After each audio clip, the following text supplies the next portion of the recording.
आज के इस जलसे में मौजूद हमारे साथी, हमारे दोस्त वारिस पठान साहब, x member of parliament Sabde साहब और यहाँ पर मौजूद सभी मौजूद मेहमानान, वक्त बचाना चाहूँगा मैं, वक्त की कमी है आप लोगों का। सभी मौजूद मेहमानान सामने बैठे हुए दोस्तों, बुजुर्गों और सारे मेरे भाइयों, एक बहुत अच्छा आयोजन यहाँ पर किया गया है। स्टूडेंट लाइफ से ही हमारे देश में, दुनिया में क्या हो रहा है और पॉलिटिकल क्या डेवलपमेंट है, ये एक चीज को जताने का, समझने का एक बहुत अच्छा प्लेटफॉर्म है, ऐसा मैं समझता हूँ। हम जब स्टूडेंट थे, वारिस भाई, जब मैं स्टूडेंट था, मैंने MBBS किया, उसके बाद में MD डर्मेटोलॉजी किया।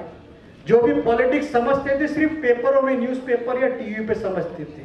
जब इतने चैनल्स भी नहीं थे, सिर्फ दूरदर्शन के सिवा और एक आधे स्पोर्ट चैनल के सिवा चैनल भी नहीं आता था। लेकिन आज मैं समझता हूँ ये इतने चैनल्स और इतना सोशल मीडिया एक्टिव हो गया है कि 10 साल के बच्चे को भी समझता है कि कौन कौन से पार्टी में है। तो उसी तरह आप लोगों ने जो एक समझ का यहाँ पे कार्यक्रम, एक जागरूकता, देखिए कोई भी मुल्क की तरक्की जब ही हो सकती जब उसका नौजवान एम्पावर्ड हो जाए, और नौजवान जब भी एम्पावर्ड हो सकता है जब उसको पॉलिटिकल सेंस आ जाए।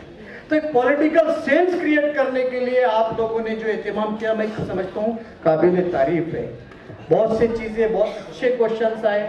एक क्वेश्चन तो ऐसा आया जिससे हम सबके रोंगटे खड़े हो गए कि एकदम दिल हिल गया है जब वो ऐसा क्वेश्चन आया। हम वो क्वेश्चन के बारे में अभी नाम तो नहीं लूंगा, लेकिन इंशाल्लाह ये पूरा मंच और आप सब बैठे हुए सब उसके लिए पूरी ताकत से साथ में खड़े हैं। और आगे अब वो लड़ाई उनकी नहीं रहेगी, अब ये लड़ाई हमारी हो गई, ये वादा करता हूँ आपको, बिल्कुल हमारी बेटी। दोस्तों, अभी एक प्रश्न, 2-3 प्रश्न पे मैं बात करूंगा कि अभी किसी ने कहा कि मुस्लिम समाज को आरक्षण दिया गया था। बिल्कुल सही है, जब पृथ्वीराज चौहान चीफ मिनिस्टर थे तो 5% आरक्षण दिया गया था। ये बड़ी गलत फहमी है कि मुस्लिम समाज को धर्म के नाम पे आरक्षण दिया गया था, बिल्कुल नहीं। मुस्लिम समाज के 50 SBC स्पेशल बैकवर्ड क्लास बनाई गई। हमारे संविधान में इसकी प्रोविजन है। 50 जैसे मिर्जा, शेख, खान, पठान, हाशमी, कादरी, ऐसे 50 जातों को या 50 सरनेम को आइडेंटिफाई किया गया था। और उसका आधार था, चाहे वो महमूदुर रहमान कमेटी हो, चाहे वो सच्चर कमीशन हो या रंगनाथ मिश्रा कमीशन की 3 रिपोर्ट को सामने रखते हुए 50 जातों को, 50 सरनेम को सब class SBC special backward class बोल के घोषित किया गया था और उनको आरक्षण दिया था। अगर वो धर्म के नाम पे रहता तो हाईकोर्ट उसको थोड़ी अपहेल्ड करता।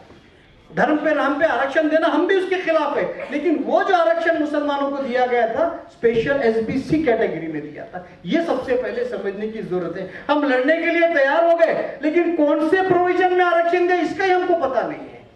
तो पहले लड़ाई के पहले हमको अपना होमवर्क करना पड़ेगा। ये आपको सबको समझने की जरूरत है दोस्तों। और ये लड़ाई आरक्षण के बारे में हम सब मिलके अच्छी तरह से काम करने की कोशिश करेंगे। आपको यकीन दिलाता हूँ, जो आपके समस्याएं, आपके जो भी प्रॉब्लम है, एक विधान परिषद का सदस्य होने के नाते आप जो जमीन पे उठा रहे हैं उसको विधान परिषद में उठाने का काम मैं करूंगा, ये भी आपको वादा करता हूँ। और वक्त से रिलेटेड बड़े अच्छे क्वेश्चन आए। हमारे आफ्ताब भाई ने बड़ा अच्छा क्वेश्चन किया, बिल्कुल सही है, मैंने उसका जवाब दिया है। और इंशाअल्लाह ताला वक्त के जो भी मिल्कियत है उसको बचाने का काम मैं करूंगा। मैं भी खास तौर पे, अब नौजवान यहाँ बैठे हैं और सब हमारे लॉ के स्टूडेंट बहुत हैं यहाँ पे, आपको भी एक जिम्मेदारी देता हूँ, आपको भी एक जिम्मेदारी देता हूँ जो खास तौर पे लॉ के स्टूडेंट है।